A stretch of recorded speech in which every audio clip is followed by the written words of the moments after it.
I'm Linda Poole, the Working Lands Director for Western Landowners Alliance, where our work is all about fostering practical, profitable stewardship of the land, water, and wildlife of the Western U.S. Our goal is making land stewardship an asset for landowners rather than a liability. Our topic today of fire is both wild and purposeful fire, borrowing a term from Elizabeth and her partner Margot of Purposeful Fire, is a timely and exciting subject. And I am supposed to be sharing my screen now, so there we go. What I would like us to do as we go through this really important topic is to have you all, as people who are joining us today, if you would go into the chat, which is at the bottom of your screen. There's a button there that you can hit. And if you would introduce yourself, tell us where you're from and what your relationship is with fire, because that's what we're going to start with today with our panelists. We're really excited to have a stellar team from academia, from the Yurok tribe, from a landowner here in Montana, and from an organization, the Nature Conservancy, that's been working on partnership-based fire for years now. And as we talk about fire, and if we're west of the 100th meridian, which runs right up the center of this map, and if you're on the west side of that, what you can see from this slide, which in red shows highly fire-prone areas, blue being little risk of wildfire, we are all going to have fires, or almost all of us are going to have a fire at some point in time. It's just a question of when, and it's a question of how prepared we are. This slide is from the first of this week, and it shows active fires and the smoke patterns of those fires. And so when we're trying to think about how to address the need for prescribed fire, just to me in the back of my mind is, fire is going to happen. Do I want to have a chance to have some level of management there, or do I want the fire to be managing me? And so hence this discussion that we're going to have today. In just a minute, we're going to meet the panelists, but I want to start with just a little bit about the Western Landowners Alliance. We're a landowner-led, nonpartisan, West-wide organization whose mission is to sustain working lands by promoting practices, policies, and partnerships that safeguard connected landscapes and native species west of the 100th meridian. WLA's 15,000 members steward millions of acres of both private and leased public lands, spanning a broad spectrum of land interests, ownership types, and the entire political spectrum. What brings us all into community, though, is our fierce love of the land and a commitment to keep it whole and healthy for generations to come, for the benefit of both people and wildlife. Thanks to our landowner leadership in both WLA's staff and board, we're pragmatic and solutions-oriented, empowering landowners and land managers with the knowledge, resources, and public policies that we all need to be successful. So these monthly webinars that we have, this one is one in a series that is being funded by the Natural Resources Conservation Service. These webinars are one way that we amplify the importance of stewardship by landowners and land managers. You can visit our website and see the broad diversity of work that we do. And fire has been largely on our mind. This is our most recent issue of the On Land magazine. And as you can see, it's all about fire. And this is the reason that we wanted to start with this conversation today. We recognize that there are benefits from various management approaches, and the purpose of all of our publications and webinars is to share practical information and provide an opportunity for landowners and land stewards to exchange knowledge. By sharing the good work of our speakers, we are not necessarily endorsing or making a commentary of any one approach over another. What we want to do, though, is just give you a menu of options, let you see some of the things that we in the Western Landowners Alliance have seen to be valuable to landowners in other parts of the West. So thank you for joining us today as we are talking about fire. So fire in and of itself is neither good nor bad. On its own and separate from any specific context, a flame doesn't necessarily help or harm the land or the people of the land.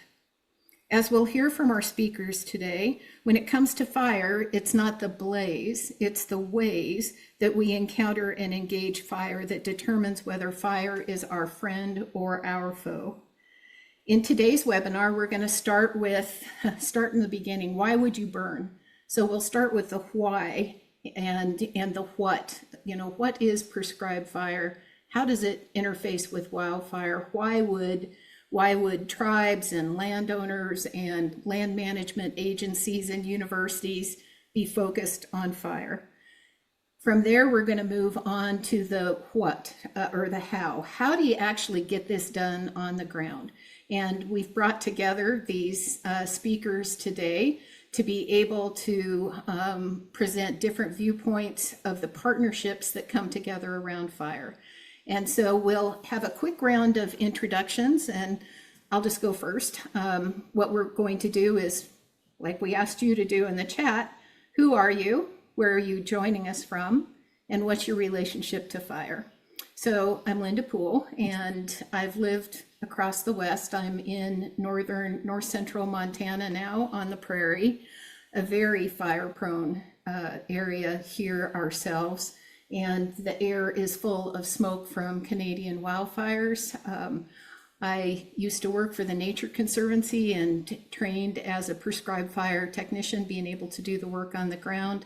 But fire scares me, and I want to learn more about how to make a friend of fire. So that's me. We'll go to John Helly next. Well, hello, everybody. My name's John Helly. We ranch in southwest Montana, mainly a sheep ranch, but we have cattle and do some farming too. We've been burning pretty much since about 1986 is when I started burning some of our sagebrush ground. We cover about 100,000 acres a year on our sheep operation, of which about half of that is on our forest permits up in the mountains. And about a fourth of that, or about 25,000 acres, is our deeded range ground that we use in the spring and fall and through the summer with our cattle. And that area is in a sagebrush steppe zone that has developed ecologically over the years or centuries from fire. And just wanted to reintroduce fire to help bring that rangeland back to more of a sustainable ecological system that provides better forage for us. And we've found that burning our sagebrush ground on a timely basis has really increased our ability to utilize that rangeland higher. Sometimes we'll get a 400% increase in forage for the next couple of years after the fire, and then about 15 years it's needing to be burned again. So we're burning in quite a mosaic different ways. So don't burn a lot of it. Try and burn about 500 to 1,000 acres a year to keep our 20-some thousand acres on a 20-year rotation. Thanks, John. We'll go next to Elizabeth. Elizabeth Azus, Kitchenak Director of Traditional Fire, Kitchenak Director of Family Burning for Cultural Fire Management Council. I'm honored to be here. Good morning, everyone. My name is Elizabeth Azus, and I am the Director of Traditional Fire and Family Burns for Cultural Fire Management Council. I come to you as a cultural practitioner, someone who has been burning since they were 4 years old, and have a wealth of family training and knowledge behind me. Cultural Fire Management Council originally started out to burn basket materials. Our weavers were losing their materials that they needed to produce the beautiful baskets that we use from birth until traveling on to the spirit world. So our first burn was 7 acres. That was about 12 years ago.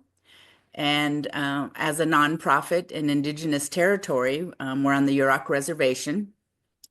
Our ancestral territory is about 500,000 acres. The reservation we live on is 42 miles up the Klamath River from the mouth of the river to the ocean, and 1 mile on either side of the river. So we reside in extreme mountainous territory that has serious fuel loading because of the lack of fire that we've been allowed to utilize in the last 100 years. Traditionally, Yurok people would burn their hunting grounds. The men would come out after hunting and burn their hunting grounds, and the women would burn their gathering sites after they gathered. So whether it be for food, medicine, or basket materials, we all cared for the land in a different way. And so now, moving into, as I call civilization, we've adapted to our environment and the way we care for the land. So Cultural Fire Management Council has 2 stewardship crews, plants crew, which has a botanist, aviation crew, and all of these various departments are put together to care for the land. So we burn, started out with 7 acres. We can burn up to 350 acres, but with the terrain we're in, we have to be extremely careful about our environment. And so everything is meticulously planned as far as putting people out on the land, as far as their safety. The drone operations are really to burn areas that we can't put people in safely. With these burns, we're protecting our elders, our community. We're protecting the schools, the businesses, the local church here. We only have a tiny convenience store, a church, and a 2-room school and a tribal building in our extension of the reservation. We're extremely rural. So we all band together as a community to care for each other. And that's one of the reasons that I like to do these types of webinars, is to let people know that anyone and everyone that lives on the land is responsible for her.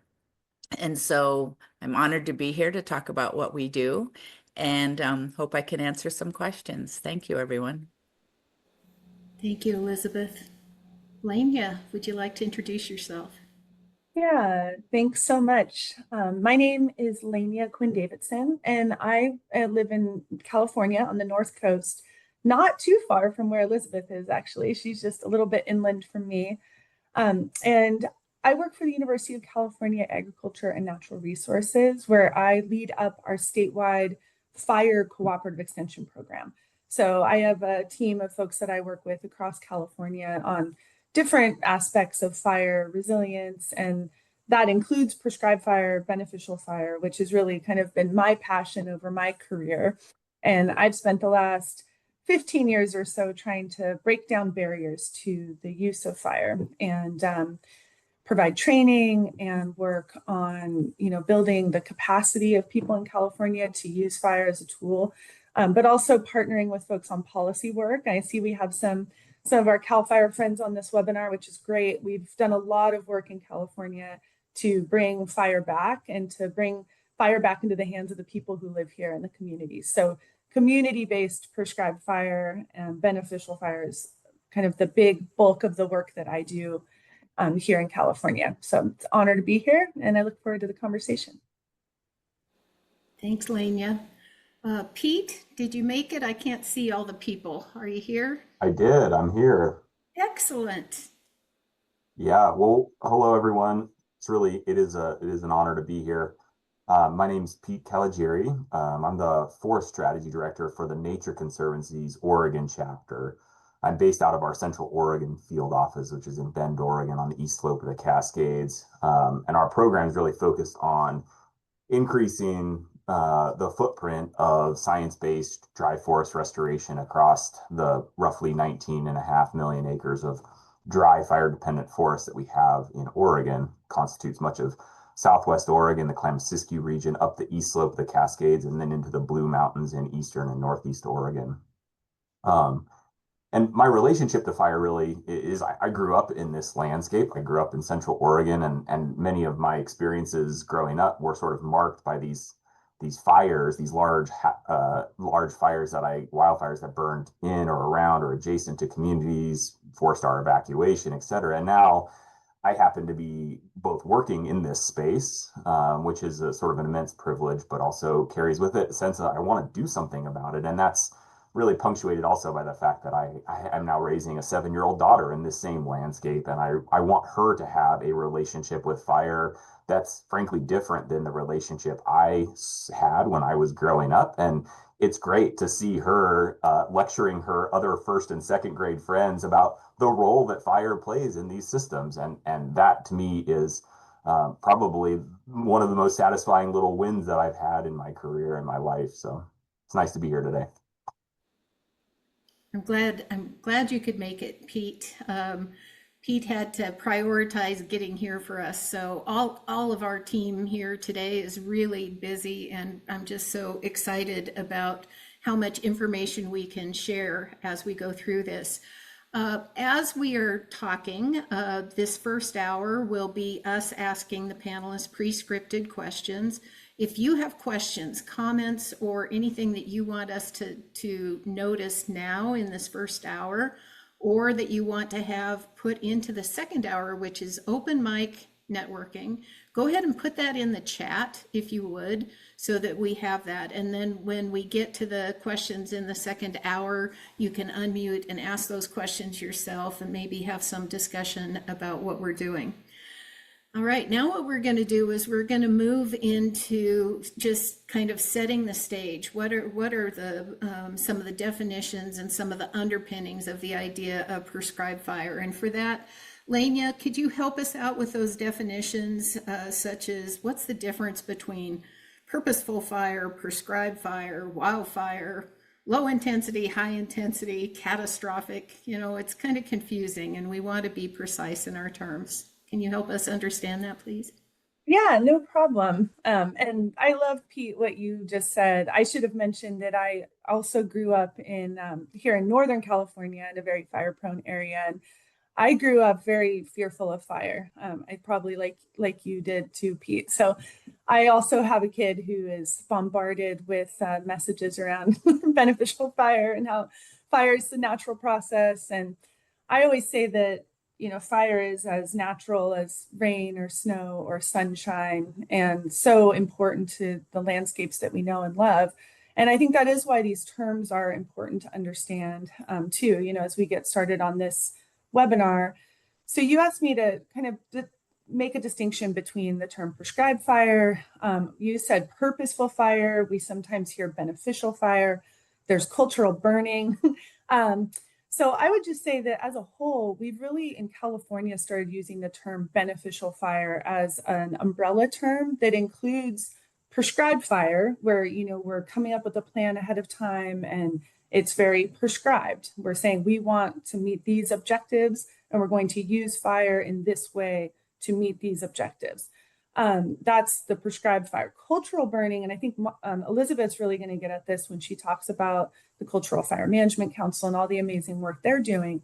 But cultural burning is really rooted in Indigenous tradition and culture, and, you know, the cultural values that fire is linked to and livelihoods. And it really is distinct from prescribed fire in those ways. So it's important that we tease those out. And especially like in California, when we've been working on changing policy, it's important to make sure that those different terms mean different things, and that the protections we provide for prescribed fire are also for cultural burning in, you know, protecting those different aspects of this work. Beneficial fire also includes managed wildfire. So it's the third prong of that term beneficial fire, is that the idea that wildfire can also be beneficial, you know, if it's at the right time and place. And that piece of it tends to be the more controversial one. And I'm sure we could have conversation about that today. So I think those three terms are really helpful to understand, and that they're different than unplanned wildfire that, you know, we tend to want to protect ourselves from, or that can have catastrophic consequences.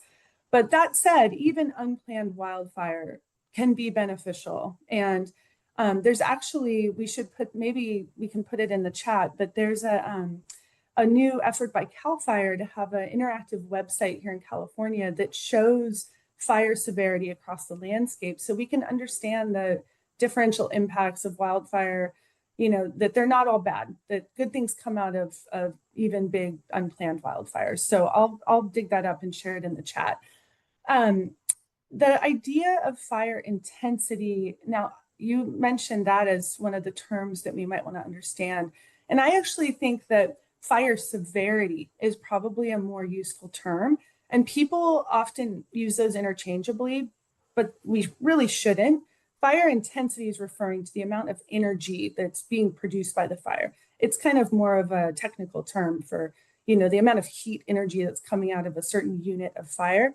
But fire severity is really speaking to the impact that the fire is having on the vegetation, on the landscape. So, we tend to think of a high severity burn being something that kills the mature vegetation, a low severity fire being one that kind of burns through but maintains the mature structure and vegetation. So in prescribed fire, we often are aiming for low severity fire, a fire that's creeping through the forest, eating up those small fuels, killing some small trees. That said, we sometimes do use prescribed fire for high severity purposes, so like in Nebraska, for example, when they're burning rangelands and they're trying to get rid of encroaching invasive trees, they might want to kill all the trees. So it's important to understand that idea of severity. And when you develop a plan for using fire, you're going to say, what do I want to get? What do I want it to look like when I'm done? So I think that's an important concept that we could dig into a little more. And then you also mentioned the idea of the fire return interval. And this really links to the fire regime of a place. How frequent is the fire? If we're looking at a certain piece of ground and trying to understand what's the role of fire, how do we restore fire, that idea of the fire regime, the fire return interval, how often does fire touch this land? How often should it touch this land? So in the area that I grew up, for example, those forests had a fire return interval historically of about 5 years, 5 to 10 years. Now, under this fire suppression regime that we're under, some of those landscapes can go 100 years without fire. And you can imagine the impacts that has and the mess that creates. So yeah, hopefully that helps us out, Linda, with some terminology. That's huge. I'm learning a lot even as we go, Lenya. Thank you. Pete, we want to talk with you now about your work that you've been doing for the Nature Conservancy for decades now. You've experienced fire that is both beneficial and catastrophic wildfire. And can you set the stage for our discussion with a very specific example, the Bootleg fire of 2021 in the Upper Klamath Basin? Sure. Yeah. And if it's okay, I'm going to share some slides just because, again, pictures can help and tell the story. And some of these that I have are good pictures for that. So let me start the slideshow. Are you all seeing the full screen slide now? Excellent.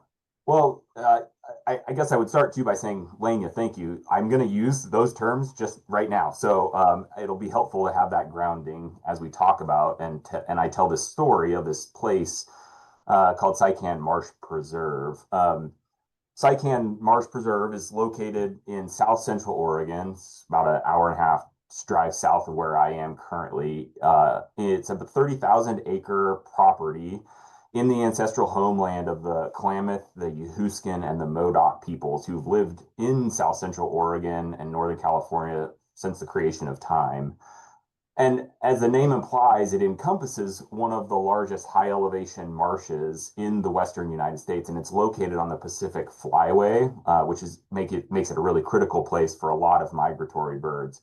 But the preserve also includes about 5,000 acres of forest land, much of which is dry ponderosa pine, dry mixed conifer forest types. These are two forest types that span much of the lower elevation, dry, warmer, drier portions of South Central and frankly, much of Eastern Oregon as well. And they're intrinsically linked to frequent low and moderate severity fire. These are forest types that have evolved with eco-cultural fire regimes, both natural and human-driven fire regimes from the indigenous peoples who lived in that landscape. And for that reason, it's been this place that we have been working for, like Linda mentioned, 20 plus years with in partnership with the Klamath tribes, the U.S. Forest Service, researchers, many other partners, to plan, implement, and monitor these science-based forest restoration treatments that I'm going to talk about. And what that sustained or what that created is sort of in this landscape in the forest around Sycan Marsh and the adjacent Fremont-Wainema National Forest, were lands that we sort of see in this photo that were treated with different combinations of forest restoration tools, treatments. We have areas that are treated only with mechanical thinning, mechanical equipment thinning out small and medium-sized trees, leaving the larger fire-tolerant, fire-resistant ponderosa pine. We have areas where we treated using thinning treatments followed by prescribed fire, and places where we've only used prescribed fire, and finally places also where we've done essentially no treatments whatsoever, and those have essentially become kind of, from a scientific perspective, control units. So for that reason, we've long thought of Sycan Marsh as this living laboratory, a place where we have this opportunity to implement and monitor treatments in order to learn and expand our knowledge on the efficacy of these proactive forest restoration efforts. And then on July 6, 2021, Mother Nature gave us this ultimate experience to test that work. And it was on that day that a lightning ignited fire that became the Bootleg fire started about 15 miles southwest of the preserve and quickly grew, ultimately burning over 413,000 acres across 2 counties, Klamath and Lake counties, in South Central Oregon, before it was fully contained on August 15th. And it was during that time, on July 10th, the fire burned onto the southern end of Sycan Marsh Preserve, and it traveled north across the preserve over the next 10 to 12 days, burning about 15,000 acres of those dry forest lands that I mentioned that had been treated using these different tools, combinations of tools like mechanical thinning and prescribed fire in areas that hadn't also been treated at all, those controls that I mentioned. And I put this photo up here now because it really communicates in really a single, very black and white image, both what those of us who are fire qualified staff in TNC were on the fire line for that time, what we witnessed firsthand, as well as what we learned through a bunch of post-fire monitoring, data collection, and ultimately some analysis and a project with the University of Washington and the University of Montana on actually analyze how these treatments affected fire severity, what Lania mentioned. And what we really learned is that the type of treatment really matters. And not only that, but prescribed fire is an essential component of forest restoration, of wildfire risk reduction efforts, of landscape resilience work in these fire-prone, fire-dependent ecosystems in the Western United States. And so this photo taken by Steve Rondeau, who's the natural resource director of the Klamath tribes, really just sums that up perfectly in stark terms. This is another photo. That photo was taken from a Black Hills project area, which is a project area on the Fremont-Wainema National Forest south of Sycan Marsh. This is actually a drone photo looking down on the preserve. And the area on the right hand of the road that you see bisecting the middle was another of those untreated areas, a control unit that was left that was left untreated. On the right hand side of the road was a restored area that was treated with mechanical thinning in 2016 and then followed up with a prescribed fire in 2019. And what you can see from the photos on this ground is that once you step right off the road and turn and look into these areas, these units, these stands, the outcomes were completely different. And these results have been corroborated not only from our lived experience on the ground, but also in a West-wide analysis that we subsequently were co-authors on. Some of the folks on my team were co-authors on with the University of Montana and Rocky Mountain Research Station. It analyzed 40 scientific studies from across the West and showed that the combination of thinning followed by prescribed fire is the most effective treatment. It reduces wildfire severity, that term that Lane used, by over 72%. While thinning alone, without the removal of the overgrown vegetation in the understory, the dense trees, via prescribed fire, those small trees that wouldn't get captured from a mechanical thinning treatment, is less effective, reducing fire severity by only 27%. So again, that lived experience grounded in the research and data has gone to inform not only what we continue to do in TNC's own land stewardship and with our partners, but also our science, our policy efforts, and our partnership work to implement science-based restoration, wildfire risk reduction efforts broadly across Oregon. So I'll stop there. Wow, that is so powerful, Pete.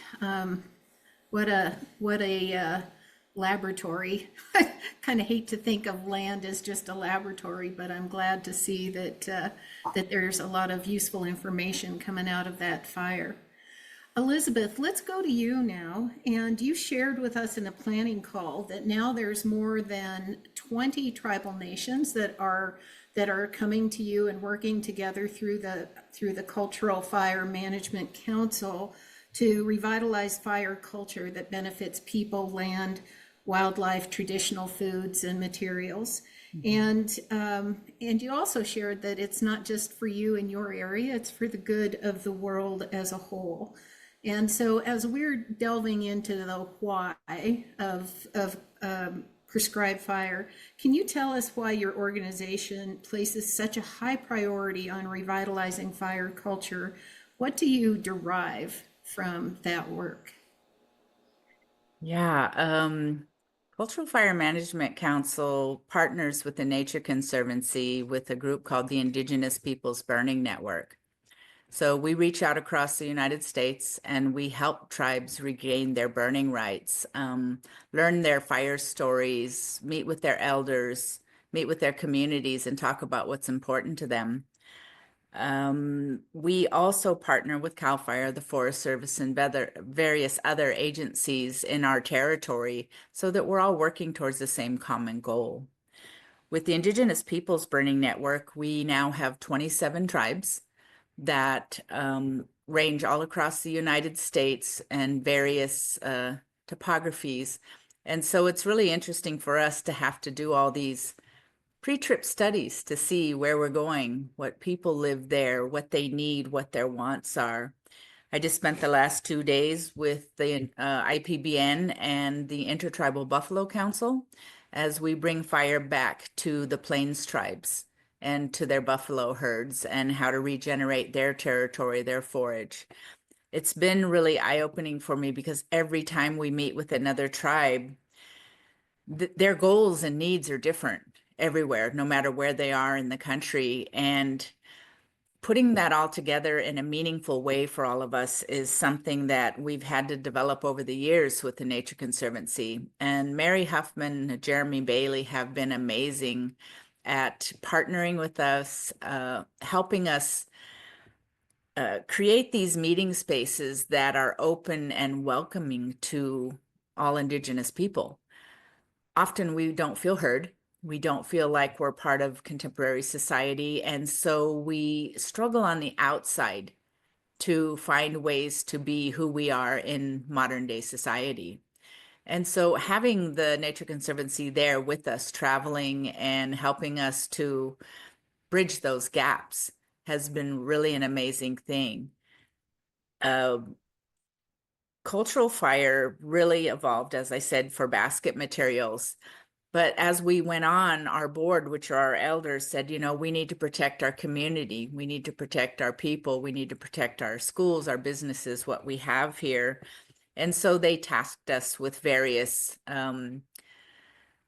dreams of theirs, I would say, because, you know, we have the family-based burning program, which teaches families how to burn around their homes, how to clear, how to pile. And we just bring out an engine and equipment and some people and stand by while they do the work. So we're really teaching them from the ground up how to care for their elders, their homes, their families. And then, you know, the local businesses here also, you know, have needs and wants from us. So we partner with our Yurok tribe. So we're Yurok tribal members, the majority of us, and we partner with our own tribe. So as a nonprofit that does cultural and prescribed fire, we're able to do something that our tribal suppression fire department is not allowed to do. They do come out and work with us. They do train people, and they do provide employment for an area of a reservation that has about 80% unemployment. And so the work that we do is huge, because not only are we taking care of our communities, but we're providing training and employment for people that normally wouldn't have access to those things. So cultural fire for us means that we have basket materials in anywhere from a 2 to 5 year rotation, that our forests are being brought back into a healthy state with anywhere from a 5 to 10 year fire return. And it's really interesting to watch our program develop, because we're creating a timeline, photographic timeline of when we started to where we are now. And we can see the work that has been done, and we can see that we are making a difference, watching the wildlife come back into that territory, knowing that the charcoal and ash that we leave on the ground is putting clean water into the ground table, which in turn cools down the creeks, which in turn makes the river healthier. So for us, everything is interconnected. From the time we're born until the time we travel on, it's all about caring for the mother. It's all about providing for the people. And it's all about providing what we need as far as a natural resource. So for us, it's living with the land. We're tied to it. This photograph right here are my son, my grandson, my nephews, great nephews, and great great nephews. We just came out of ceremony in our family, was there for 6 days straight. And this particular ceremony is called a brush dance. And it's literally for the health of a child. So our family found a child that needed care, needed medicine. And so all of our family came together and provided this ceremony for them. What you see here on these young men are feathers that came from some of our, our relatives in the forest. You see woodpecker heads. You'll see some of the guys have eagle staffs. Some of them have otter hides. All of these things come from nature. The shells that are on their necklaces all come from the ocean. And so when all of these components are put together with a medicine fire, and they dance and they sing and they pray, that helps heal the community. So every year we do this to heal our community, so that the coming year will be good for all the people, good for all the environment. And all those prayers and medicine are something that, is part of us as a daily existence. Especially in my family, we are a medicine family, and we do carry fire and we carry water. So during ceremony, it was really interesting for me to teach the younger generation how to use fire, how to put medicine on the fire, and how to feed the fire. So when we say feed the fire, we mean we're giving the fire salmon and acorns. That goes to our ancestors, so they receive their traditional food. This particular shot is really just amazing for me, because this place is called Kennick. It's the center of the Yurok world, and this is the first time it's had fire in 100 years. And so when that family asked us to come to the center of our world and to put fire on the ground and to restore it, it was a very healing time for the elder that lives there and maintains her family's village. For the young grandson of hers that burned with us, who was able to put that first fire on the ground and send those prayers up in wormwood and pitchy sticks and angelica root, and ask the relatives in the woods, the one-legged tree people and the winged brothers and sisters and all the beings that live there, ask permission to come onto the land and to provide a clean, healthy environment for them. I saw the elder at ceremony recently, and she was just crying because she was so happy that her family's home was being restored by the greatest tool left to us, which is fire. And so for us, fire is family. Fire is not a toy. It's a tool that we utilize to restore our environment, to care for our people. So we raise all generations knowing that if we work with fire, that we will be doing what was required of us to have this beautiful planet that we live on. When the Creator gave this to us, our direction was to care for it for time immemorial. And so we do that with fire.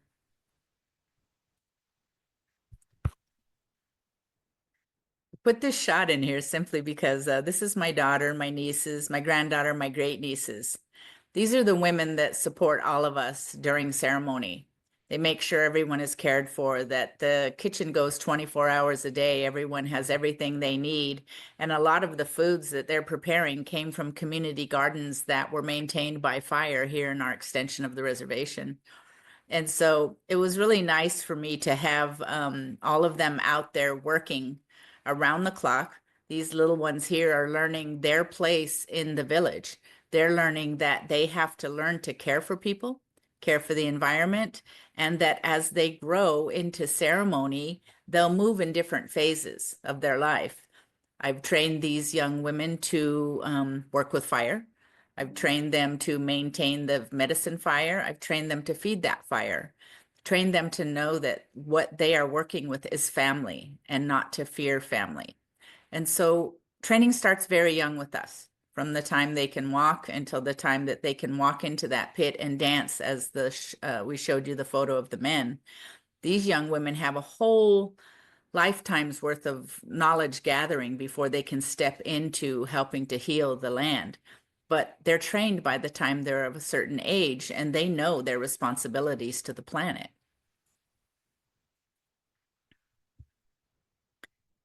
This little guy is my favorite. So this is a baby sturgeon.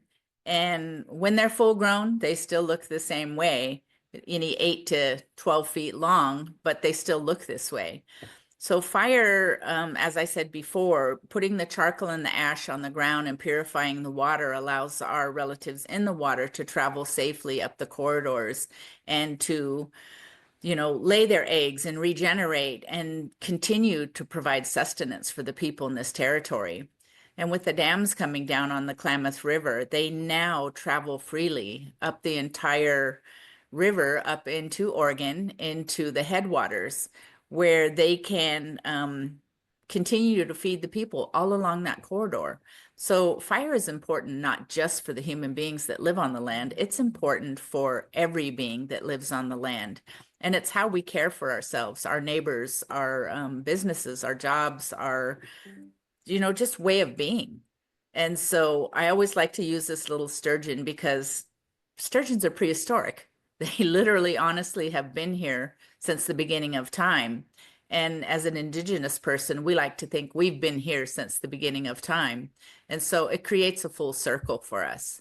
So thank you for allowing me to tell a story. Thank you for sharing this story, Elizabeth. It's such a rich story. Lessons for all of us. We're gonna transition here from talking just about the why of fire, what we get out of it, to talking about how do you get it done on the ground. And as I mentioned in the beginning, Western Landowners Alliance, we're landowner led, we're landowner driven, we're landowner purpose. And we have John Helly with us, who has been putting fire on the land here in Montana for over 40 years. And so John is going to kind of bridge. Most of our presentations are about 5 minutes long, our questions, but we're going to give John a 10-minute slot here to just kind of tell us, start to finish, how does fire work in his system and why does he find it so important? So go ahead, John. Well, thank you. Sagebrush is, I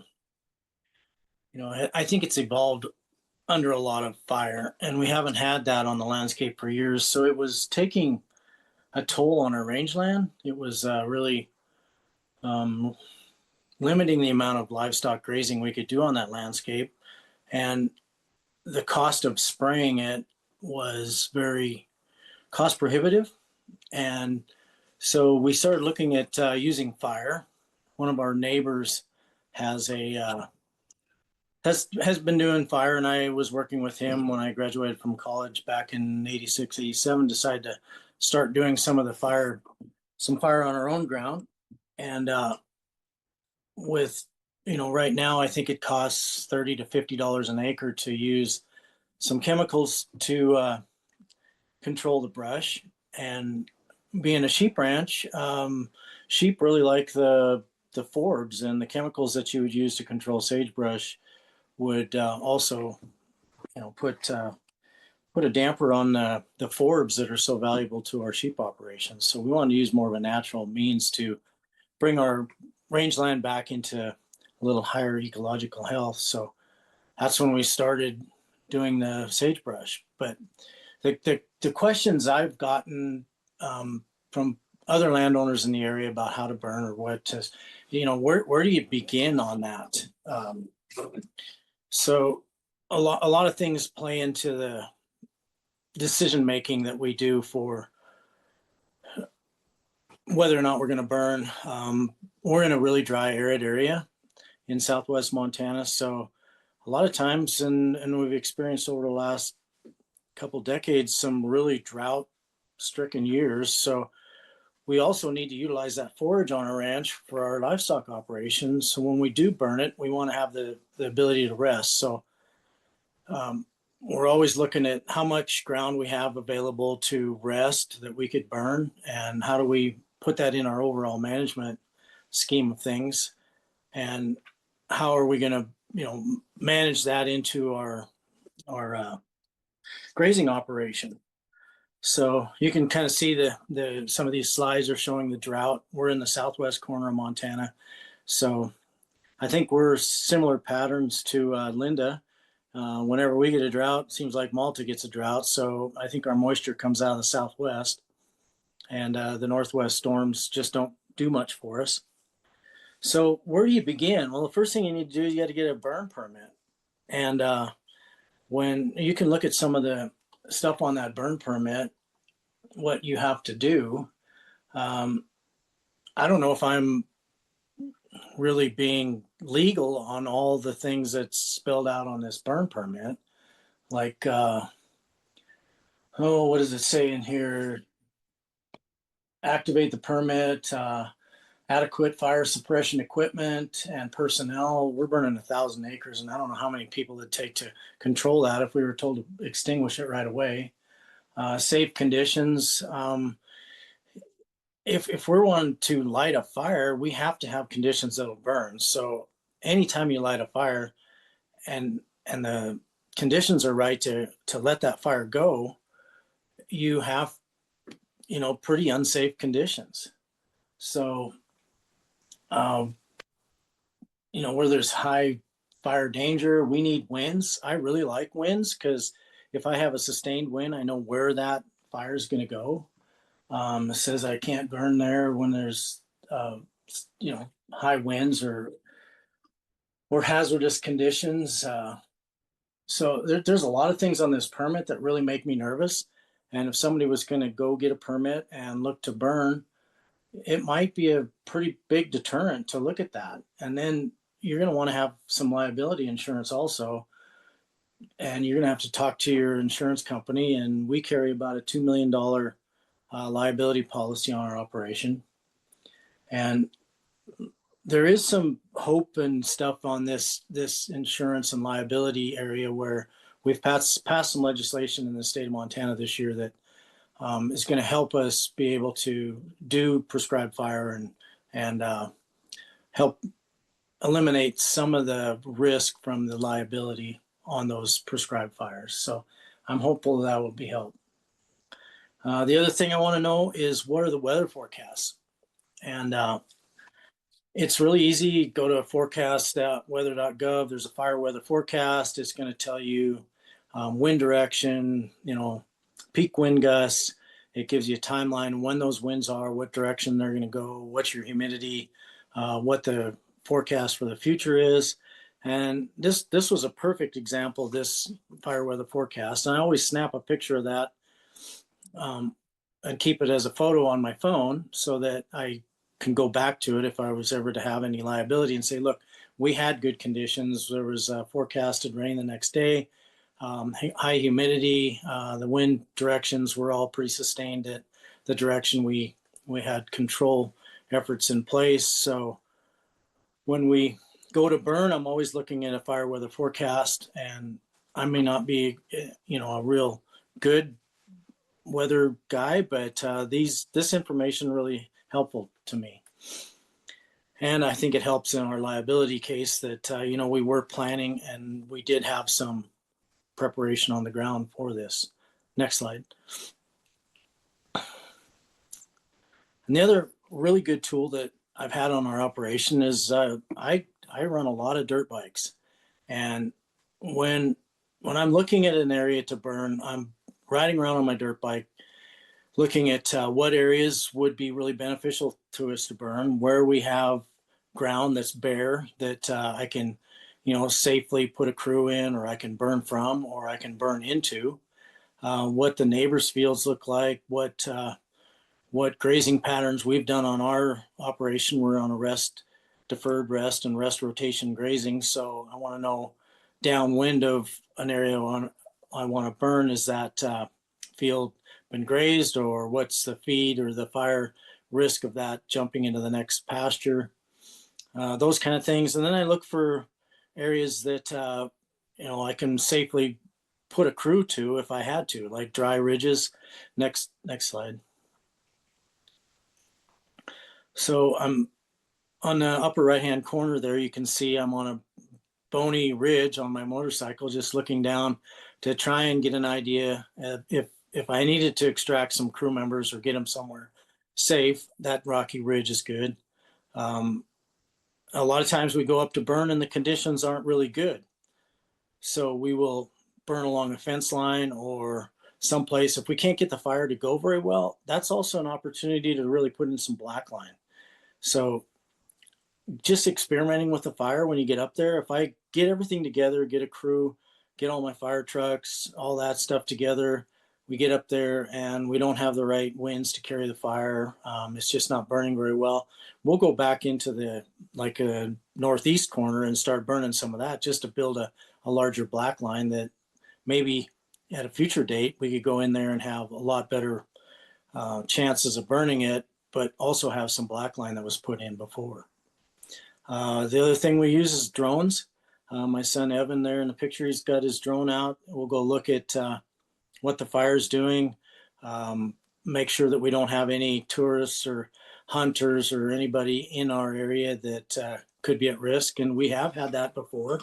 Even though we close our land off and that, we've had people trespass in there and in very unsafe conditions. So we want to make sure that there's nobody in the way before we light the fire. And then I'll look a lot on Google Earth just to kind of look at where the areas that like green meadows or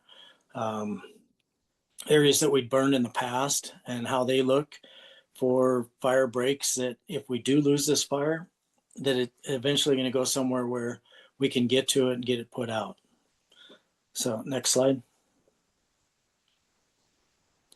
And then we go up there and we burn. So we don't have a lot of the firefighting equipment that the agencies have, but we make sure that we have my son Evan there on the left. He's got a Duckworth wool sweatshirt, and cotton clothing are good. Anything that's just not synthetic. And Brooke on the right there, you can see she's wearing one of our Duckworth wool hoodies underneath.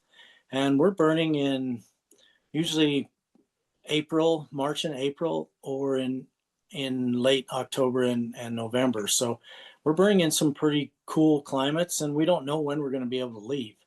So all on the permit, it's required that we cannot leave that fire until all smoke and embers are extinguished. And when you light off 1,000 acres or 500 acres, it gets pretty late before you can't see anything. And as soon as the sun goes down, the humidity comes up, but there's a lot of pockets that still burn. And boy, you can really see the fire at night and know exactly where things are going. And so we usually stay until we can't see any embers, or we know that we've got some weather event coming in that would extinguish all the flames. And usually in late in the year or early in the spring, you've got pretty high humidity coming by sunset.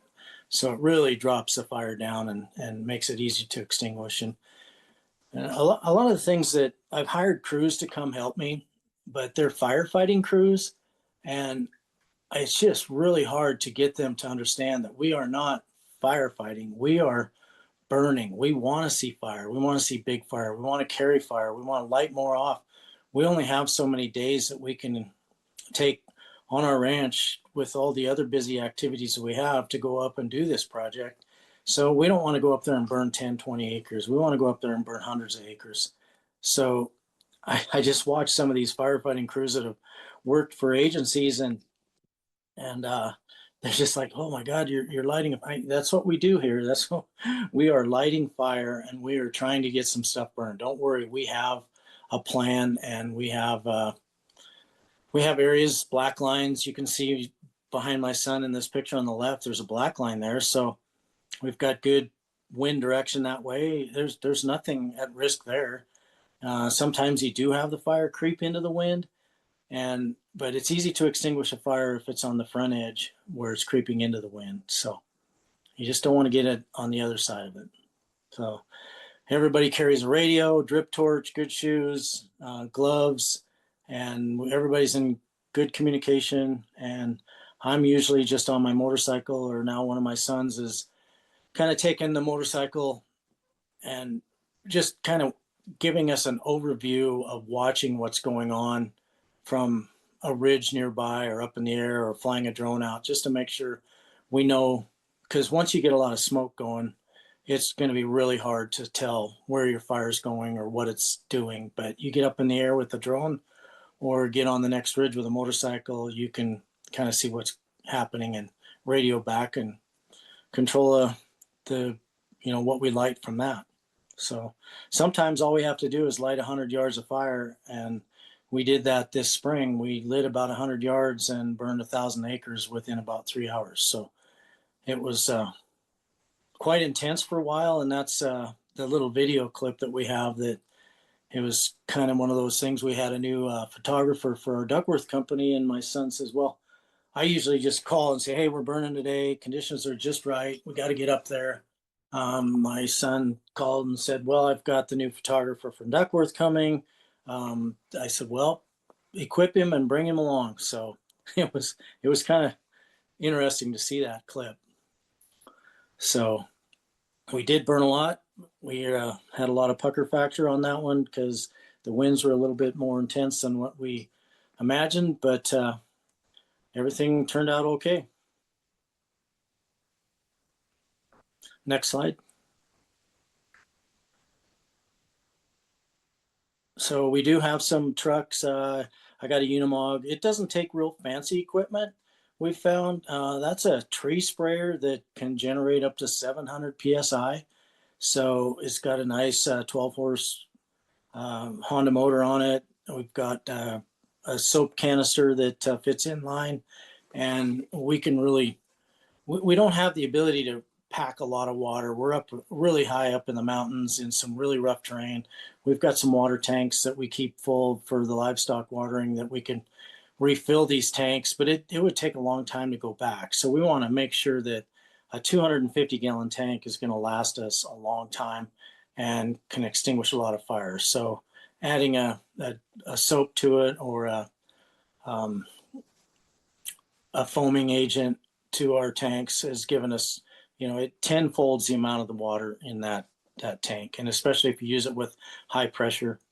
So next slide. So the other things that, it doesn't take much a lot of times. If the wind's right, you can see one little 2-track road will hold that fire. And it gets pretty intense, but if you got good wind, you got good direction on your fire. So just experimenting with it, and that's kind of how we learned how to do it, is just been doing it a lot now for about 40 years. Next slide.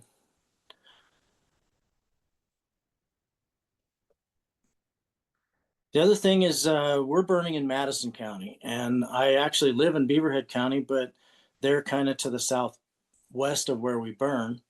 And nobody in Madison County really sees our fire, but everybody in Beaverhead County does. So notifying your other neighbors, letting, like Beaverhead County, I let them know that I have an active burn permit going. I'm going to be in Madison County. So we get a lot of calls from people that, what's going on up there? Is that a wildfire?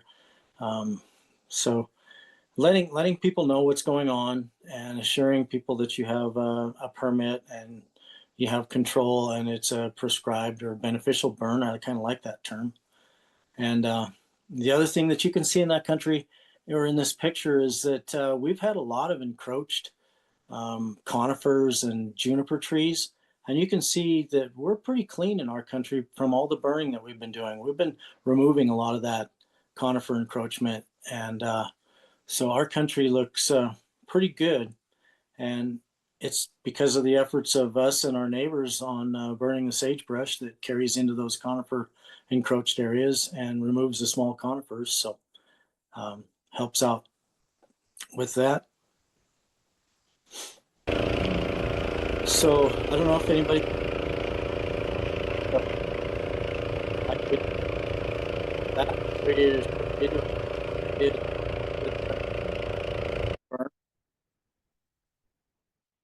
The other thing, if you could advance the slide once more. This is some of the, if you could go back to 1995, this is just one pasture.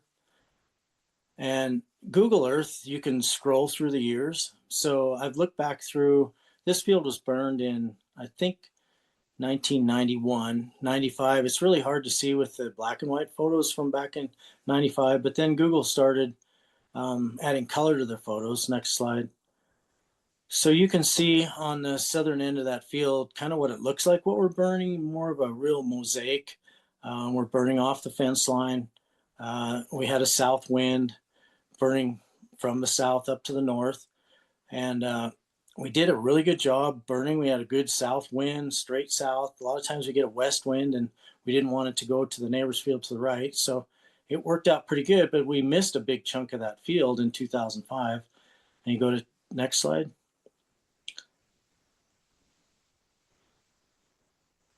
Now in 2009, we went back and we cleaned up the center of that field. You can kind of see the dark black stuff where we were able to 4 years later go back and clean up some of the sagebrush that was in that field that we didn't get on the 2000. I think that picture was 2004, but I think the burn was in 2002. So you advance the slide again. Now you can see a picture from 2014, how really nice that field looks. You know, it's good and clean and not a lot of sagebrush, but there's still a lot of patches of sagebrush. And there's a, good, just really good sage grouse habitat. And we have a lot of sage grouse in that area. They love those spring seeps. And you can tell the meadows look really good and green. By removing some of those, that sagebrush, you can even see small green seeps within that. And that's critical for the young sage grouse to be able to survive. There's plenty of sagebrush. They'll never run out of sagebrush to eat. But what we are short is young sagebrush and insects and those green seep areas that are really important for sage grouse and our livestock. The more sagebrush that we can control and put it more back into what it would have typically been under a more of a fire regime, is it allows that snow to go back in the ground and come back out in seeps and gives us better feed. Next slide. And now you can see in, I think this next one is in 2023, how the sagebrush is already coming back. So we look at about 15 to 20 years, and that sagebrush is really thick. So we've got about 10,000 units up in this unit up here where the sagebrush kind of steppe area is. And if we can burn about 500 acres a year, mix it in with a bunch of drought years and areas or years we don't have enough feed to rest fields and that, we're getting about between 20 and 25 year rotations going back through a pasture and burning it. So we've got about 12 pastures up there. So we've done quite a bit of fencing and making our pastures smaller so that we can go in. You can see this pasture here. In 2005, doesn't have a fence in the next slide. We cut that pasture into 3 pastures. You can kind of see the fence lines there where we have 3 pastures in there now. So we can burn those and rest pastures a lot easier. Next slide. You can kind of see the burn activity we've done in there. Some older burns, newer burns. A lot of times we don't get a lot burned, but it all helps. And one thing that we've noticed, if we go in and we burn like a large streak and the wind switches, in the next couple of days or something to a different direction, I can go look at some of these Google Maps and say, okay, now I can, if I have a southwest wind, those burns were all kind of on a southeasterly wind. If I go to a southwest wind, boy, I got some good black line I can burn into, or a northwest burn or a west wind. So it helps that I can go look at that. I can see it on the ground a little bit, but you can really see it from a Google Earth or from a drone that you can put up in the air and kind of get an idea what wind conditions you're looking for the next burn, and then keep an eye on the weather. And when those conditions look like they're right, hopefully that there's a window of time that you can get in there and drop whatever you're doing on the ranch that we're always really busy on anyway, and go up and do some of this burning. And this property is about 25 miles, so it's an hour from home. So to try and get up there with all your equipment and crew, get everything up there. We usually don't try and start anything until about 2 or 3 o'clock in the afternoon, sometimes even later than that. We want to get to where we've noticed if we could get a good fire going, it doesn't take very long to burn 300, 400, 500 acres. So we can do that in a couple hours. So we don't want to do it in the morning. We want to do it as close to sunset as we can, so that we know that the humidity is coming up, that we don't have a fire that's getting completely out of control, that we not going to be able to get enough resources to extinguish it before we get some humidity up to help us. So that's about all the slides I've got. I could probably answer questions a little bit too. We'll get to the questions after we go through just a few more questions, John, of the panelists. That was amazing to be able to hear from start to finish why you do it, how you do it, how you make sure that you're on top of it, how you do the planning. This is really helpful. And in the preparatory discussion to set up this webinar, our original intention was to get all these presentations done in the first hour and have the whole second hour for questions. But as you can see, we have so much information to share, and it's really valuable. So I hope everybody can stay with us. If you have to leave early, this will be posted up on YouTube, and you'll be able to watch what you miss there. We're going to go on with the panel discussion here because there's still so much more information to come out from Pete, from Lania, and from Elizabeth, and then we'll get to the questions. Pete, let's go to you next. And your presentation really showed us how important prescribed fire can be in maintaining ecosystems and therefore communities in Central Oregon.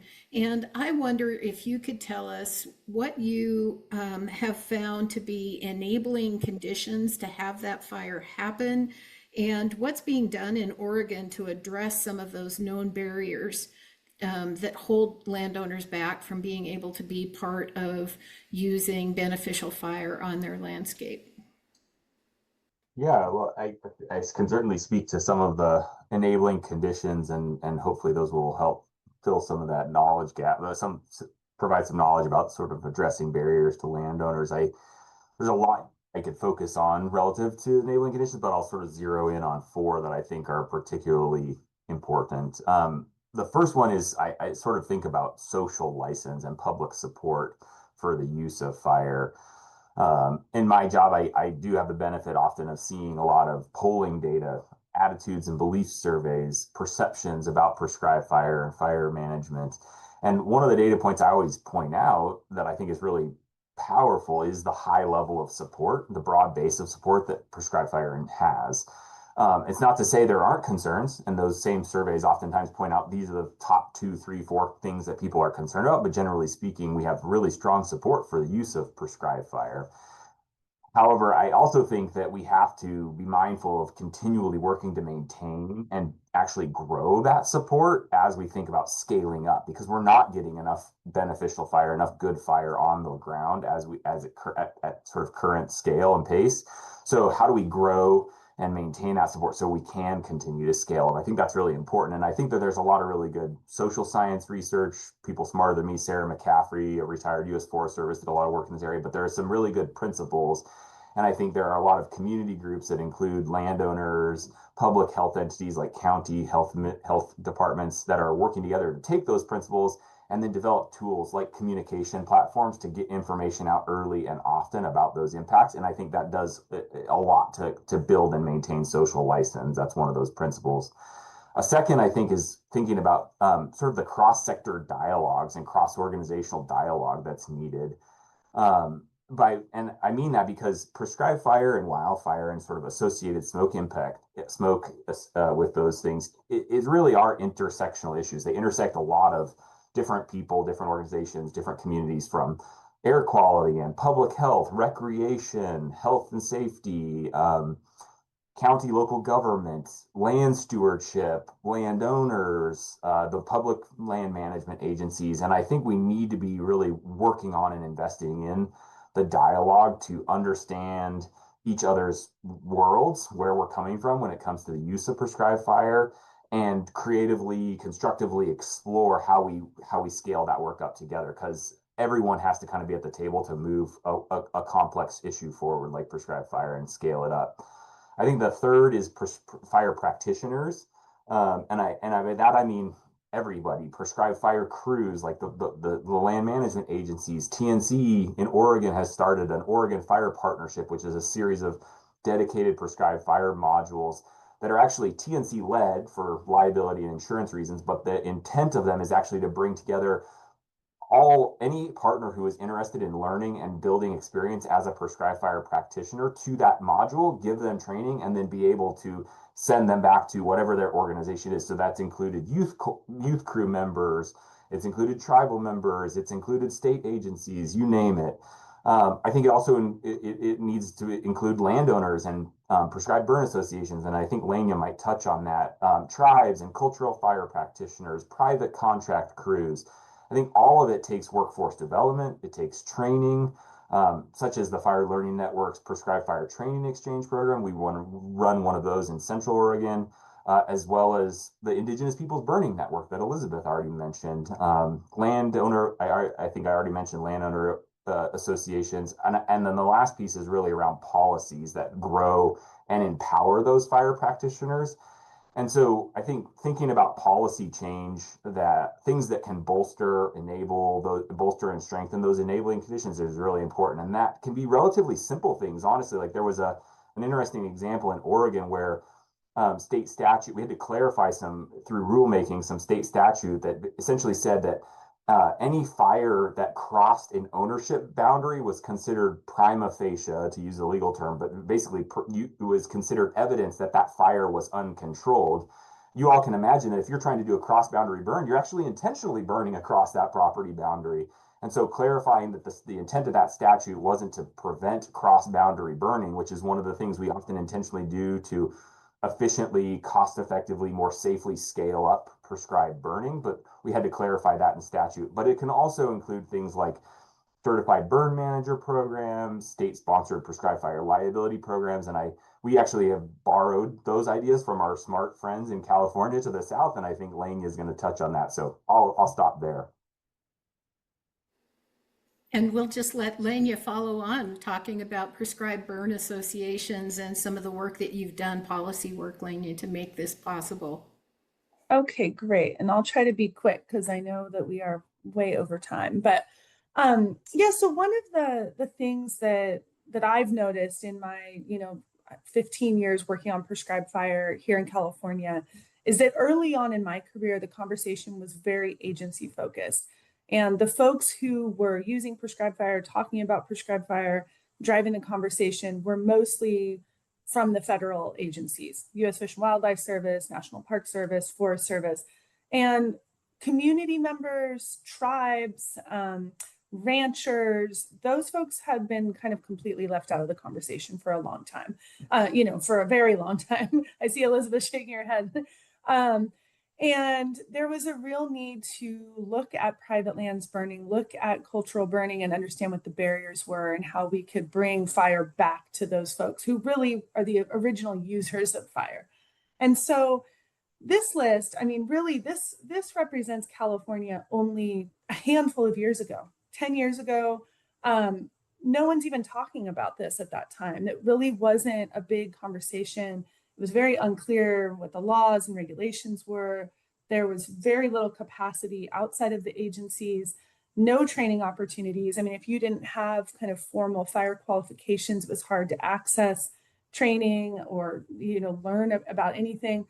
People were very fearful of liability. And we heard John talk about that. And that was an area that lacked clarity as well. Very little insurance, increasingly little insurance as time kind of went on, and no formal recognition or understanding or support for cultural practitioners. And then this notion that the public doesn't support prescribed fire and that all we need to do is educate the public and then they'll finally get on board. And so I've been working, I and others on this call and throughout California and across the West have been working to break down these barriers and to really change the way we do this work and think about it. One of the big things here in California was bringing the Prescribed Burn Association model here. And this is a model that really is community-based, relies on people helping each other out. So kind of like a barn raising or a branding where it's, I'll come burn on your property with you if you come help me later. And this wasn't really something that was happening in the Western US to a very big extent. But in 2017, a colleague and I went out to Nebraska to learn about it. So Great Plains has very robust PBA communities. They're burning at scale, really impressive burning programs out there. And so we brought that back to California and formed the first PBA in California here in Humboldt County on the North Coast in 2017. And what we found is that there was a huge demand for this model, this really grassroots, community-led model of people burning their own properties and communities getting together and helping each other out. And the notion that everyone's welcome, that you don't have to have formal qualifications, that you don't have to have a bunch of money, you don't need a bunch of grant dollars. It's really about people leveraging their shared resources, their skills, be able to come together to write grants and get tools and equipment. A lot of these PBAs have shared equipment caches that folks can borrow from. So it's really just low cost, low complexity burn organizations. And we saw a rapid expansion of this model across California. So we had started the first one here in Humboldt County, like I said, in 2017, but our phones were ringing off the hooks and people were like, is that legal? How can we do that where we live? What does that look like? So we actually spent about 2 years traveling around California, hosting workshops, doing demonstration burns, and really trying to help people rise up with these prescribed burn associations. And as you can see on this map, there are now about 32 PBAs across California. Some of them are at the county scale, some are multi-county. Some counties have multiple PBAs within them. And it's really just about what's the local capacity and interest and appetite for this kind of work. But I call it a social movement because it really flies in the face of the idea that you have to work for a fire agency in order to use fire, or that you have to be, have some formal qualifications in order to be comfortable using fire. I really push back on that. And we've spent a lot of time trying to bring fire into more of a, not only multicultural, but also intergenerational. And I've purposely used these photos on this slide to show that the PBA movement and the cultural burning that folks like Elizabeth are doing is really focused on getting our kids out there, getting our grandparents out there, the community all working together, and that we can find a place for anyone on a burn who wants to help out And, that could look like helping with lunch or taking photos or doing the weather, or it could be dragging a drip torch and actually doing the burning, but that there's a place for everyone. So this has been very resonant in California and across the West. So I think in Oregon, there now are maybe 9 PBAs that have formed in recent years. Washington has a few as well. There's conversation about this in other states across the West. We have had to do some policy work on the back end to provide protections for these community members who are doing this burning. Because, as people want to do more and more burning, they were worried about liability. They didn't have access to insurance. So there's been some really important policy work in California that, as Pete mentioned, has then been replicated in other states. And so many of the things that I'll talk about here have actually happened now in Oregon, have happened in Washington. States like New Mexico, and I heard John say Montana, are also passing similar legislation to enable this community-based model of burning. So in California, we were actually able to form a California State Certified Burn Boss program. And this was instrumental because we wanted to do this other policy work. We needed something to tie it back to. So there is now a state certification in California where you can become a state burn boss, and that gives you access to certain benefits. It's really important to know that that is not a requirement in order to burn, and we never wanted it to be. We don't want to impose more barriers, but we did need to have something that we could tie back to with these other benefits. So one of the benefits that we were able to pass in 2021 was a changed liability standard in California. So we were able to go from a simple negligence standard around prescribed fire to a gross negligence standard for suppression costs. So if I'm burning and something weird happens and CAL FIRE needs to respond to my burn and help me out, they won't send me a bill unless I was being grossly negligent. That's a huge deal. Those of us who burn, we worry about that kind of scenario happening. Doesn't happen very often, but if it does, I want to know that the state has my back. And in California, we do. So that's been very important.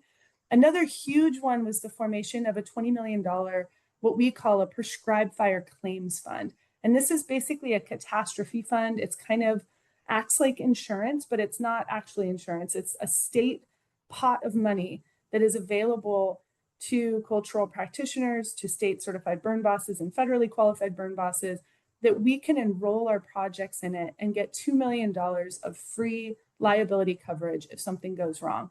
We're in the 3rd year of that claims fund, and we have had 0 claims against it. We've had hundreds of projects enrolled in it, covering thousands of acres, and we've had 0 claims against it. And I won't be surprised if we go the 5-year pilot period with no claims against that fund. So it's helping us also gather data on how successful prescribed fire is and how safe it is, which is an important thing for people to understand. The last one I wanted to highlight is Senate Bill 310, which was just passed last year. And this is a really great bill that gives the opportunity for tribes to enter into agreements with the state of California to have authority over permitting on their ancestral territory. So this is pretty huge. I mean, it's a big deal, and something that we're just kind of in the initial stages of seeing tribes do this. The Karuk tribe was the first tribe to put into place an agreement, but another big step toward tribal sovereignty and toward community-based burning. I did want to note that I and some other colleagues just recently put out a paper on prescribed burn associations across the country. There are about 140 PBAs throughout the US. So you might want to check that out. I think Christina will pop it in the chat. So if you want to check out that paper, it gives some good history and background.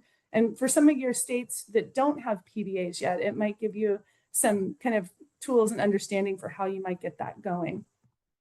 And then just lastly, I wanted to say that like all of this collective body of work in California really has crossed a lot of these things off the list. So we're in a position now where people like Elizabeth and people like the PBAs that are all across the state of California have the protections that they deserve to do this work. And that's not to say there's not more that could happen and that should happen, but I really feel like we are in a good place and we've kind of turned the corner for beneficial fire in California. So with that, I will stop sharing and stop talking. I love the, how it was before and then everything checked off of the to-do list. That's beautiful, Lania. So much of what we talked about today is about partnership. And as we've talked about mowing down the barriers, part of that is working with one another. And I'd like to close the panel discussion part by going back to Elizabeth. And, it's just so heartening to see how your cultural burning program, Elizabeth, is changing within your community and how you're interfacing with all these other groups. And I wonder if you could address the question of what barriers have you faced as the Cultural Fire Management Council in getting good fire back on the ground? And as we move forward, how can we support tribes in having that fire go forward in a good way? And how can we learn from and interact with tribes for those of us trying to take care of lands that we are stewarding? Absolutely. Oh my gosh, great question. Cultural Fire Management Council, when we formed, like I said, it was just, to take care of our ancestral territory. But as the need grew for us to branch out and work with other organizations and agencies, we built relationships, amazing relationships with, CAL FIRE, the Prescribed Fire Associations, with the Forest Service, Humboldt County Air Quality. Yurok tribe has its own air quality because we're a sovereign nation. So the county defers to us for our smoke management. So, I continue to keep those relationships going and moving out of courtesy and out of need for growing this movement, because it is a movement. Fire is going to be a part of our existence forever. We just have to learn to work with that. And so, I always tell people, Lania is amazing. I just can't even say enough about Lania, going out and fighting for legislation and change, policy changes. Dr. Bill Tripp, my Karuk relative upriver, we're on so many different boards together and committees together, and we're all fighting for the same goal, bringing fire back to the land in a good way. Meeting with political heads, basically gives us a voice. They now know what we need. We reach out to other organizations and say, if we do all this thing together, if we band together, we can make this better for everybody. We can gather the funding that's needed. We can gather the voice and help it travel across the country. Cultural fire has grown in so many ways, and it's really honestly because we believe in caring for the planet. We believe in caring for the people. We believe in caring for our neighbors. If our neighbors need something, Monday I'm going up to burn with the Karuk up in their territory because, one of their engines is down. So Cultural Fire has equipment, so we're able to step in and help them. Going out and work with the Park Service, working with the national parks, state parks, working with other tribes. It allows us to spread the word of good fire. When we're doing this as a combined effort, when we're all working together and we're all talking about the same thing, we're helping each other make this happen in a good way to take care of, the ranchers, the farmers, the indigenous people that live on the land. We call them hunter-gatherers. We're all out doing what we need to do to take care of everything. But we can't just do it in a small corner of the world. We have to make this grow. And so, I always tell people when they ask me, what can we do for you? Well, obviously, everybody can share dollars. We all need the funding to be able to move forward. We have some great foundation partners that help not just us, but they help people that partner with us to create something they need. And so, creating the legislature, creating the policy change, driving what's necessary to make people work together and doing it in a good way. There's always a healthy way to communicate with each other. We just happen to do it around fire. When we're having our conversations, it's around fire. When we're out working and we're burning, no matter what the intensity of the heat is, there's always that slow, calm conversation that's happening around that fire that helps us to continue to spread across the country. And that's really what's important. is teaching people that fire is a necessary component to nature. Fire is what helps us stay healthy, helps our animals stay healthy, helps our people stay safe, helps us provide healthy food and water for people. And that's what we need to keep talking about. We need to keep talking about the collective, everyone, making sure that we're all doing what's best for everyone, not just our little corner of the world. Because, it's really easy for me, having come out of ceremony and being totally isolated in my village with no interaction with the outside world, to be just like, oh my God, it's just us. We're right here. We're so happy. We're so healthy. We have everything we need. But then I came back out, and for some ungodly reason, I went on the internet and I realized that the world is still in massive turmoil. There's so many things that we need to do as a people to care for each other. And so, reach out to your neighbors. Take care of your neighbors. Take care of each other. Take care of everything you can. And, just be great human beings. Be amazing people. It's all we can do. It's all we can do, and it's enough. I think that's important to know too. Yeah. Yep. Yeah. Yeah. So that concludes the question and answer, the panelist part of what we're doing. And we will get to your questions here shortly. But in case more people need to drop off, I just want to say thank you on behalf of everybody who listened to you today. Thank you for your great wisdom, the diversity of viewpoints, but they all seem to converge on the idea of community and stewardship and care for one another. And I think that that's powerful and that's important right now. So I'm grateful for that. I love bringing together the science of the thing, the on the ground generations of experience. The ranchers are working on it, the tribes are working on it, the universities are working on it, NGOs are working on it. It gives me great hope that together we can do these things. And probably one of the most fun things for me in the whole thing was Lania's little, here's the to-do list, and here it is with everything done. We can do this thing. So thank you for that. And we'll move into the questions now. And for those of you who've stayed on all the way through, we would love to bring your questions up to the top. Or if what you'd like to do is simply raise your hand, we can do that too, and you can ask your own question.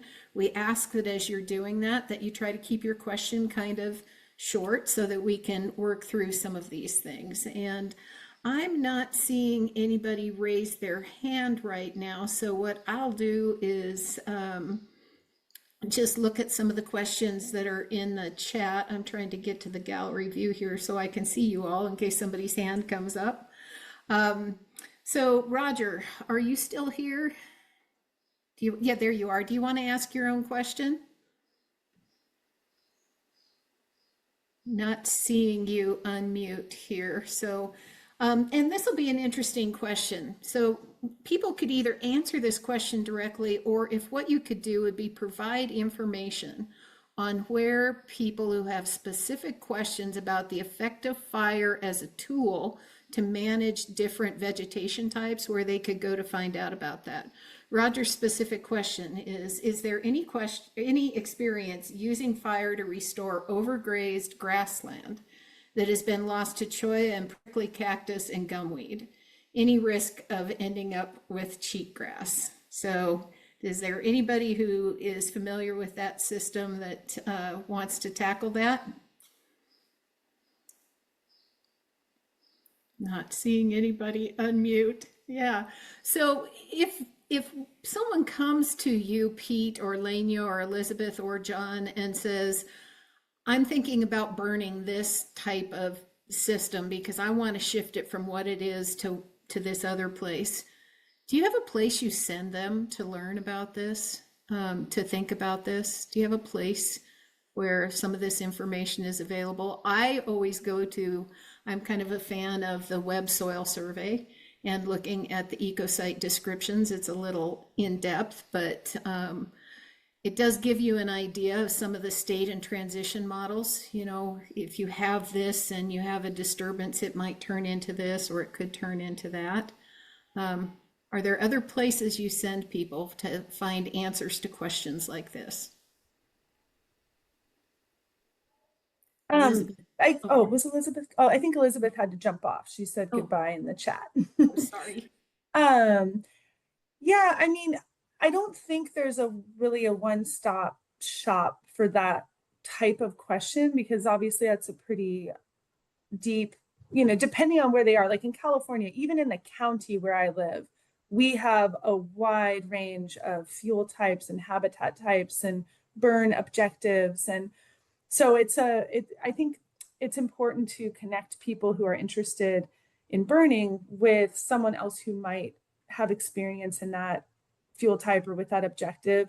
Where I live, we do a lot of burning for oak woodland restoration. We do a lot of range improvement burning. We do invasive species burning. I'd say we probably have 10 major burn objectives that we're managing for just right here in our county. And so a lot of that knowledge is coming from interpersonal communication.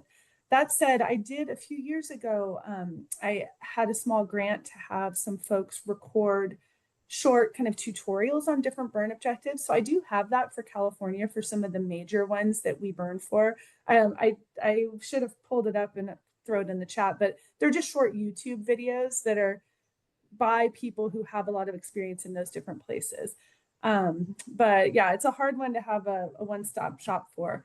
We have some great books in California. We have a book called Fire in California Ecosystems, which is a good kind of general text to learn about fire ecology if you were really starting, kind of at a more basic level, just trying to understand the role of fire.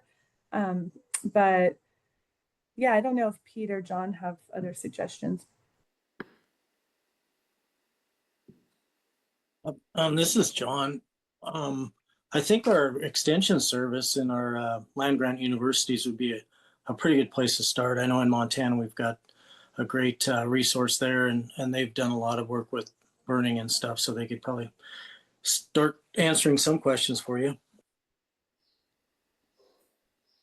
Yeah, that's what I was gonna second. I'll second what John said, and note for folks who maybe are in Oregon that our Oregon State University Extension has a specific fire program, and so we have fire specialists within Extension, and they are regionally based, and so they either may know or can link you up with maybe landowners, like the folks like John in different regions who have that local intimate knowledge of how to meet different burn objectives given other threats that might come with the use of prescribed fire. Yeah, thank you for that. There's always places to go, and one place is if you're really stumped, you can always come back to Western Landowners Alliance. We still have Rolodexes. we have a lot of information of who might be a great person to talk to in all across the West on a range of topics, and we'd be happy to do that. I see that Bob has his hand up, but I think we'll go first to this one question from Bill Davidson, and it's mostly headed your direction, I think, John. He had some questions about how invaded your property is with cheatgrass. He says, in invaded Wyoming and big sagebrush habitats, how can we use fire to reinvigorate the community while not simultaneously exacerbating the exotic annuals that preclude post-fire sagebrush reestablishment? So is that an issue for you? And if it is, how do you deal with it? No, we've been really careful not to allow cheatgrass to invade. We just did some cheatgrass control with Rejuvra on some of the areas that we would be trailing through, just to keep that area really pristine. Yeah, if you do have cheatgrass, that tends to be a fire species too, so I would be careful. You could always follow it up with a treatment of Plateau and Rejuvra, which works really well too. So you can. There are some chemicals for control of cheatgrass now they're kind of expensive, but I would try and control your cheatgrass before you start using too much fire, because it will take over after the fire. Yeah, I see Pete nodding his head. Yeah. Hey, Bob, let's go to your question. Do you want to unmute? There you are. Um, well, it's really not a question, but it's kind of a response. Um, the truest answer is it all depends, and that's the least useful answer anybody can hear. Um, so I'll try to get a little bit more specific, but I think ultimately, if you don't know and are unsure and feel uncomfortable, but still want to try something, do it on a small scale in an area that you can make recovery efforts if things go south, and see how it goes. The cheatgrass issue, and if he's got cactus, he's probably in an area that's warmer and drier that is prone to annual grass invasion. And there's other species of annual grasses that are problematic. But a general rule of thumb that is not specifically useful, site specific, the colder, wetter areas have less of a problem with annual grass invasion long term. But that I'm sure that that's not universally true. So the best advice I can give anybody is if you can't find somebody local that has experience with it, if you want to try it on a small piece that you can go back in and reseed or recover, or however it is it needs to happen, I would try it on a small piece first. Yeah, I think that's really, really valuable answer. John, I see you're unmuted. Did you want to say something here? One thing about cheatgrass, it seems to be, it's a winter annual. So a spring burn might be something you could try because you're gonna affect that cheatgrass a lot more than you are the native grasses. So it might allow them to, respond. A fall burn might be different and allow that cheatgrass to, come back in. So spring burning on cheatgrass might be something to try. I think, biologically that might help the natives be able to respond to it, outcompete the cheatgrass and get started. You bring up an important thing here, John, which is understanding kind of like the ecology of the species that you're trying to affect and of your area. I see that we have Cindy Super on here, and I'm assuming that's the same Cindy who's with the Blackfoot Challenge here in Montana. And another thing is to just at least in Montana, we are really lucky that we have landowner-led local groups all around where you can go. And some of those groups have places where they have already been implementing this type of work. Hi, Cindy. They have places where they've already been doing some of this work on the ground. I mean, if you're in Central Oregon, go to SciCan, make an appointment with Pete and go to SciCan or see Katie and walk around, and you'll start to have an image of what those practices look like on the ground, and you can ask some questions of people who have local experience. I think that's really valuable. Cindy, since I mentioned you and you so rudely without asking permission, did you want to chime in on that at all? No, I really love this discussion. I'm so sorry I missed the first part of this call.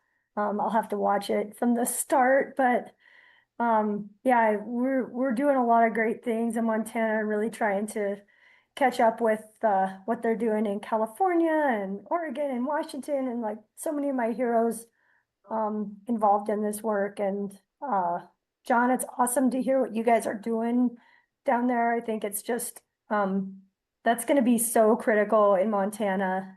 We've got landowners in the Helmville Valley just east of me here in Ovando that are they're doing this. They don't need our help. And it's all about having that community support so that if you do have a burn that crosses a boundary, it's the neighbor isn't mad. The neighbor's like, oh, cool, thanks. We were going to do that, next week, or we were going to do that yesterday, but we had to move cows or whatever. It's like the amount of support you can get from a community can really, really influence how much work can get done on the ground. And to some extent, the more we can take the federal and state agencies out of the equation, the better. And nothing against any of our federal or state partners.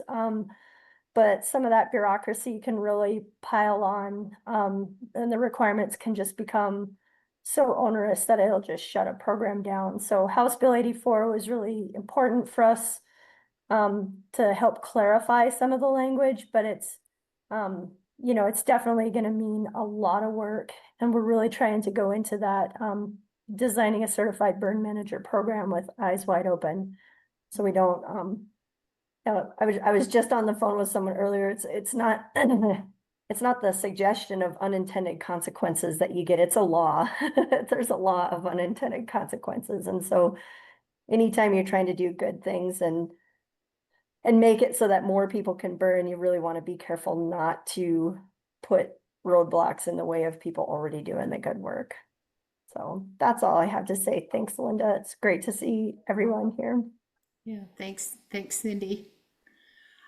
Jean, you had a series of 3 questions in the chat there. I wonder, do you want to unmute and kind of maybe get 1 or 2 of them, and then we'll see if anything else comes in? Yeah, thank you. Got the one answered about that from John about the legislation in Montana that was allowing more of that. So I appreciated that. I've written that down. Again, I'm working on we're rancher, but also I'm work part-time for the county doing a community wildfire protection plan right now. And so with Pete, he had said that, you know, those pictures showed that the thinning and then the prescribed fire were so much more effective. And so it sounds to me like since I'm writing the thing, I'm just putting it up. Any ideas I get, I'm adding in there. I think I'm going to put that in for our WUI area, that it should be the thinning and that. There's a little tricky to do because an awful lot of the most dangerous areas are, of course, in our Forest Service areas, and one of them is in the in an area that the state land the state forestry didn't even recognize, the Eagle Creek area, and so I appreciate that very much, and wanted to know if you wanted to expand on any of that, of how you can get some of that done. And I think you kind of answered that question, trying to work on some of these prescribed burn associations, maybe ways to do it on state land, who is generally more flexible than forestry. And I think I'll check into that. I don't think there's any such thing in Arizona, but I think I will look into it a bit. And I just want to know if Pete wanted to say anything else about that, of trying to make the WUI areas both thin and burn. Yeah, I mean, thanks for thinking to include it. I think that's a really wise move. I mean, I would, you know, and both from our experience at SciCan, which is very rural, arguably, but you know, we have some facilities there, a research station, and the headquarters where the preserve manager lives, and you know, fortunately, one of those areas immediately around the SciCan Marsh Research Station was an area that had thinning and burning. It was actually very close to that photo that I showed you, the aerial photo. And one of the benefits of that, of course, was that firefighters could engage very safely in protecting that structure because there had been thinning and burning. And, you know, so I think it is a wise move. It is also, as you've pointed out, like some of those WUI areas can be tricky places to implement prescribed fire because they're closer to populated areas, communities, private lands. Yep. And yet oftentimes some of the most important in terms of reducing the risk of fire transmission to those areas. And so developing tools, I could point you in the direction of a Central Oregon Fire Information website that we created here in Central Oregon that is intended to sort of be a one-stop shop to communicate back with the community or potentially people who live in those WUI areas about when prescribed burns are planned, where they're planned, the air quality associated during and after, things that they can do easily at home to reduce their exposure to smoke. Again, following some of those basic principles about how you communicate early, often, and transparently with the public so that you can continue to sustain the support necessary to burn some of those trickier but arguably highly important areas to reduce risk in. So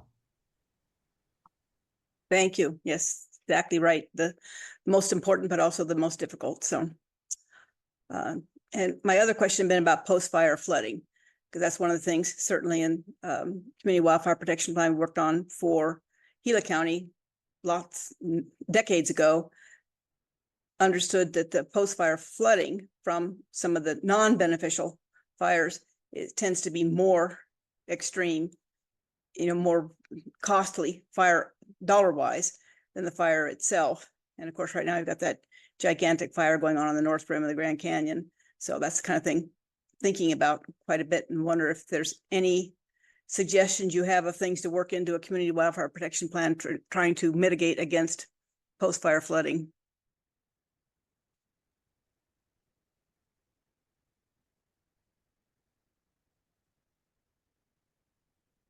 I'm assuming it's trying to prevent the catastrophic fires and trying to use the beneficial fires. I like that terminology, to prevent the catastrophic from which you get the post-fire flooding.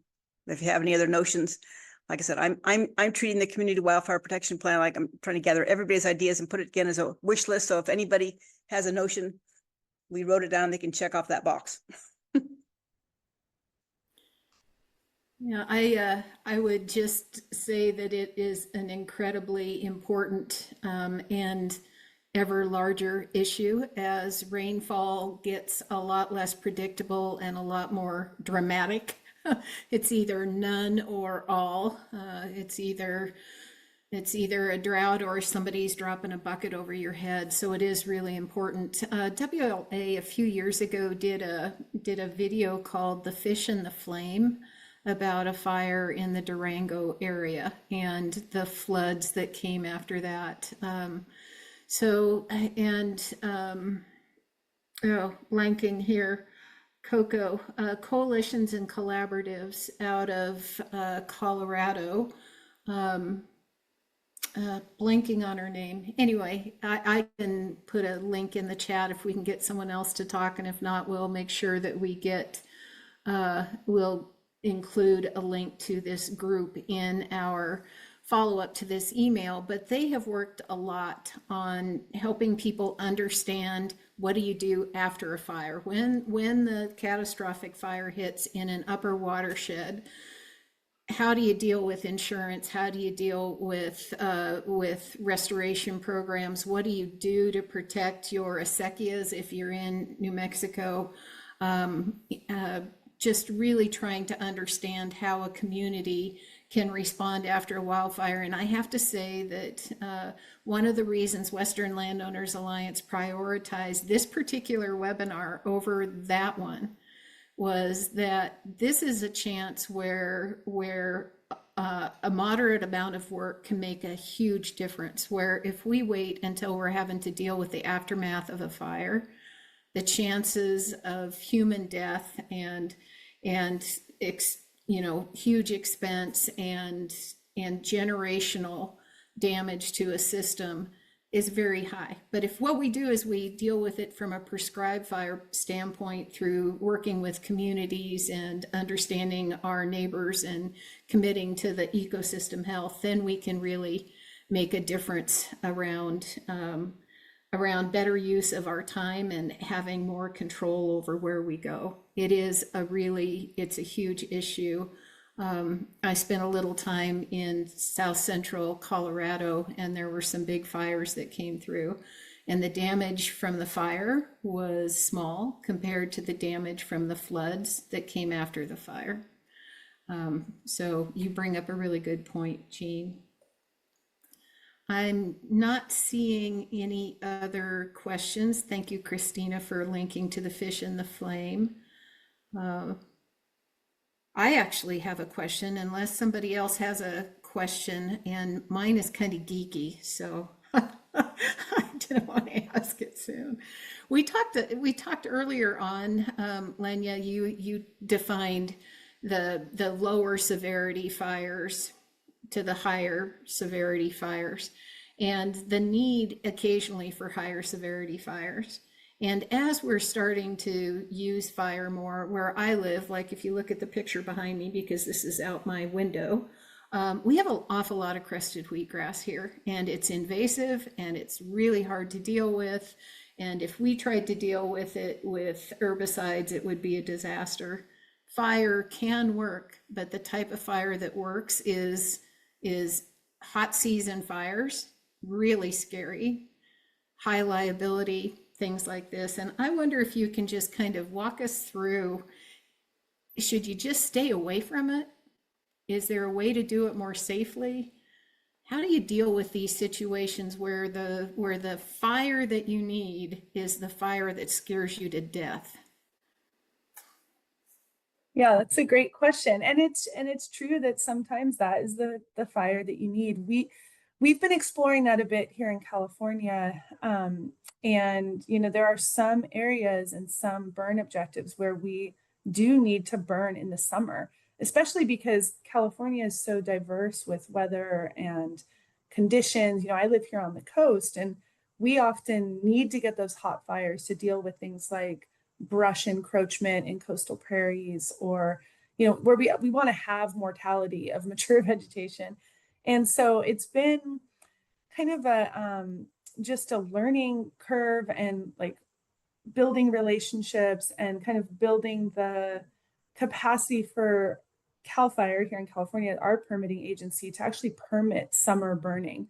I wouldn't say that if you plan it well and you have the appropriate resources on site, it doesn't necessarily have to be so scary to burn during that time of year. I think that's kind of a perception thing. And as you build more comfort and experience with prescribed fire as a practitioner, you start seeing those windows of opportunity where you're like, we could totally burn today, even though it's end of July and it's really hot. So I don't think that's necessarily the issue. It's usually more about competing with wildfire season.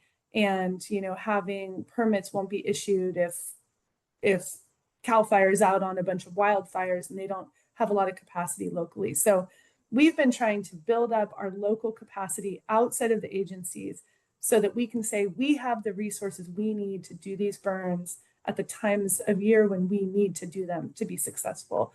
And just so much of that is relationship building, but it's also capacity building and training for that. But don't necessarily get stuck on the thought that it's scarier or more dangerous to burn at certain times of year. That's not always the case. You can prepare for that. The nice thing about prescribed fire is you can prepare in advance and make sure you have the things that you need to be successful. Thank you. That's encouraging. And Cindy has a note in the chat about this too. But we're at the end of our time, and I want to thank everybody who hung in here to the end of what I think it was just a wonderful presentation of information that we can all use. It's one of many presentations that you can find with the Western Landowners Alliance. In fact, if you're here next month, a week or a month from today, we'll be talking about site-adapted livestock. So the choice of the livestock, the species, the age class, the genetics, the epigenetics of those livestock can really determine how your land responds and how your bank account responds to your management on the land. If you find this webinar or other webinars or work that we're doing valuable, I hope you'll consider a donation to the Western Landowners Alliance. And when we send this out, you'll have the links to be able to learn more about Duckworth wool, buy some wool products, Montana wool, there's nothing better. And you'll be able to link up with Pete in the Nature Conservancy in Oregon, Lania, with University of California, and with Elizabeth, who had to leave a little bit early, but the Cultural Fire Management Council. And so with that, I just want to say thank you again for your time and attention. I hope we see you again next month. Bye, everybody.